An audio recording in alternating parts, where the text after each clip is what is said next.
안녕하십니까. 매일경제신문 논술주간 박재현입니다.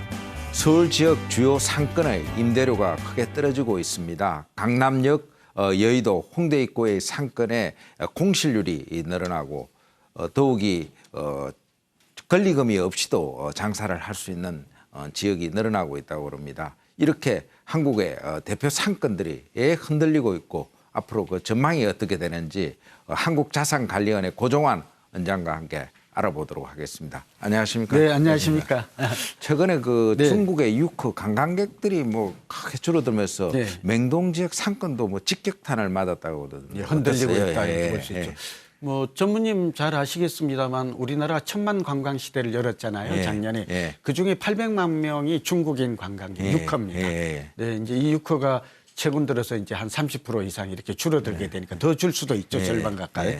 가장 직격탄을 맞는 곳은 역시 한국의 서울의 가장 대표 상권인 명동입니다. 예. 유커들이 가장 많이 찾는 데가 이제 명동, 홍대 입구, 강남역 이 3대 상권이 우리나라의 주요 상권, 대표 상권, 중심 상권이다라고 보여지잖아요. 이 대표 상권들에 따라서 좀 다르긴 합니다만 이 임대료가 벌써 한 6 내지 7%. 그러니까 작년 4, 4분기에 비해서 이렇게 급락하고 있어요.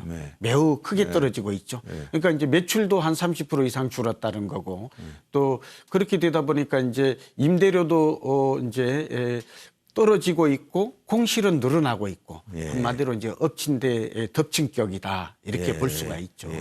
이거는 이제 홍대 입구뿐만 아니라 전무님 사실은 좀 지역적으로 좀 한번 살펴볼게요. 지역적으로는 중국 관광객들이 많이 오는 그 서울, 제주도가 지금 이제 가장 타격이 큰 것 같아요.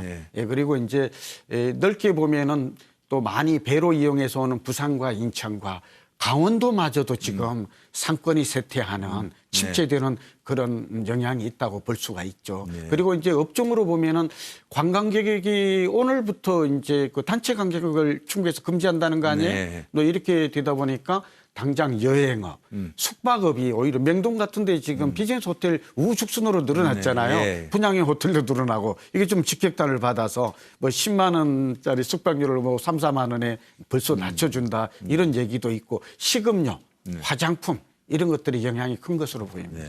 근데 아까 뭐 관광객들이 줄어든 것도 좀 이렇게 갑자기 한국 대표 상권들이 침체되는 건 뭐 다른 또 이유들이 그렇죠. 여러 가지가 좀 겹쳐 있어요. 그러니까 아무래도 지금 단기적으로는 이제 유커가 사드 보복 때문에 줄었다는 게 있고 두 번째는 이게 아니어도 사실은 경기 불황이 근본적으로 자리 잡고 있는 것 같아요. 경기 불황이 오니까 가처분 소득이 감소하니까 소비 절벽이 온 것이죠. 지갑을 짠돌이 소비죠. 열지를 않아요. 이런 게 문제가 여기 또 김영란법도 다소 좀 영향을 상인들 얘기는 좀 영향을 미치고 있다. 그래서 이게 단기간에 끝일 것 같지는 않아요. 이게 이제 경기 불안 같은 경우는 사실은 구조적인 문제잖아요. 우리나라가 지금 정치적인 불안에다가 리더십을 상실하고 있고 이런 것 때문에 저는 개인적으로 매우 좀 심각한 상황이 왔다라고 보여지죠. 저희 주변에도 보니까 요즘 상가 투자 잘못하면 상가집 된다 이런 얘기를 해요. 그럴 정도로 상가 가진 사람들은 지금 자불안석이죠. 그래서 장사도 안 되고 그러니까 상가에 투자해서 상가를 소유하고 있는 사람도 마찬가지고 또 이걸 임차해서 장사를 하는 사람도 마찬가지고 이런 고민이 커지고 있습니다. 근데 대체로 이제 유동인구가 늘어나면은 뭐 상권은 좀 괜찮은 건데 그 특히 이제 유동인구가 그래도 좀 많이 오가는 강남역이라든지 그 서울의 이제 도심 뭐 종로라든지 종가 이런 쪽은 유동인구가 늘어나는데도 계속 그 상권이 그렇게 안 좋아지는 거는 그렇죠. 앞서 잠깐 설명을 드렸지만 사람들은 그렇게 줄어들고 있지는 않다고 그래요. 관광객이 줄어든 것 외에는. 이제 여기에는 아무래도 이제 내수 침체가 자리 잡고 있는 것으로 보여요. 노후가 불안하잖아요. 지금 이제 은퇴는 빨라지고 고령화 사회는 왔고 쓸 돈은 적고 또 교육비로도 많이 빠져나가고 이런 여러 가지 요인들이 그러다 보니까 아무래도 이제 지갑을 닫는 게 가장 큰 원인으로 보이고 뭐 이런 것들은 결국은 이제 장기 불황 장기적인 소비 절벽 이런 게 오는 게 아닌가 저는 두 가지 생각을 합니다. 그러니까 정부도 다시 얘기가 좀 될 수 있겠습니다만 여기에 대한 근본 대책이 필요한 것이고 제가 우려하는 것은 글로벌 상권 대표 상권이 흔들린다면 이 얘기는 부동산 시장에 미치는 파급 효과는 매우 전반적이고 심각한 상황이 올 수가 있는 그런 기로에 선 것 같아요. 홍대 입구는 그래도 뭐 꼬박꼬박 그 임대료도 잘 들어오고 괜찮은 걸로 그래 아는데 거기도 요즘 뭐 상당히 찬바람이 분다고. 그렇죠. 홍대 입구가 젊은이 상권이잖아요. 예. 그다음에 유커들이 가장 즐겨 찾는 곳이기도 하고 예. 또 살아있는 핫플레이스라고 그랬죠. 예. 최근 2, 3년 동안 가장 활성화된 곳이 홍대 입구 상권인데 이곳마저 최근에는 좀 흔들리고 있습니다. 있는 이유가 아까 유커의 영향도 있고 두 번째 홍대 상권이 너무 오르면서 젠트리피케이션이라고 이제 있었잖아요. 그러니까 임대료가 너무 올라가고 그러다 보니까 이제 장사하던 사람들이 임대료 감당을 못 해가지고 네. 옆에 뭐 합정동, 동교동, 서교동, 망원동으로 지금 이렇게 어쩌면 쫓겨나고 있는 것이죠. 네. 그러니까 홍대 상권도 최근에 그 핵심 상권마저도 예전 같지 않다라는 얘기가 들리고요. 권리금이 낮아지고 있답니다. 네, 그리고 실제로 이제 상인들이 고임대료 너무 많이 임대료가 올라서 옆으로 이제 쫓겨나다시피 하는 이런 현상이. 그러니까 좋게 말하면 상권이 확산되고 있지만 상권 그 자체로 보아서는 썩 바람직한 현상은 아니죠. 네. 이런 것들이 동시에 나타나고 있다고 그러니까 임대료가 많이 올랐기 때문에 또 그 임대료 감당을 못 빠져나가기도 하고 또 빠져나갔던 그런 곳들은 상권이 활성화 안 돼서 또 다시 또 고전하고 있고 이런 악순환이 홍대 입구에도 나타나고 있답니다.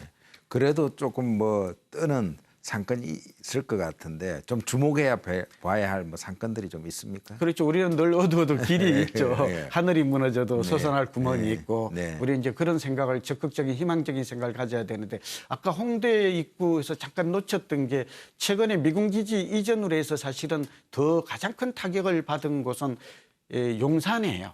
이태원하고 꼼대 가로수 경리단길이에요. 이런 것들이 더 아까 좀 놓쳐서 첨언을 잠깐 드리고 이곳은 이제 다 겹쳤잖아요. 여기다 미군기지 이전까지 겹쳐가지고 사실은 홍대 입구도 그렇고 여기 뭐 꼼대 가로수 경리단길 이태원 쪽에 연예인들이 투자를 많이 했어요. 근데 최근에 이런 분들이 심심치 않게 저한테 전화가 옵니다. 왔더니 나가려고 하고 임대료를 깎아달라고 그러고 심지어는 권리금이 없어도 점포가 안 나가는 이런 좀 상점벽계 같은 일이 벌어지고요. 이런 반면에 오히려 명함이 있죠. 이 가운데도 뜨는 상권이 또 있어요. 지는 상권이 있는 반면에 대표적인 게 역시 그 대림동 같은데 여기 그 중국인들의 밀집촌이 있죠. 우리 교포들도 있고 이 사람들이 이쪽을 집중해서 매수를 하기 시작을 해요. 그러니까 자기네들 그 집촌화 하고 있고 중국인들이 많이 거주하는 지역의 상권은 오히려 활성화되는 그러니까 중국인들의 지갑이 더 두터운 거예요. 이런 현상이 우리나라 사람은 돈을 안 쓰고 중국인들은 돈을 쓰고 이 사람들은 좋은 상가가 나타나면 아무리 비싸도 두 배, 세 배라도 그냥 매입한다는군요. 그러니까 가격도 지금 오르고 있어요. 이런 현상이 있고 또 하나는 서울대 입구역에 보면 샤이길이라고 생겼는데 서울대 입구역에서부터 여기 낙선대에 있는 그 재래시장까지. 그러니까 요즘 주목해야 될 게 이 샤이길 같은 걸 보면 새로운 골목 상권이 뜨고 있어요.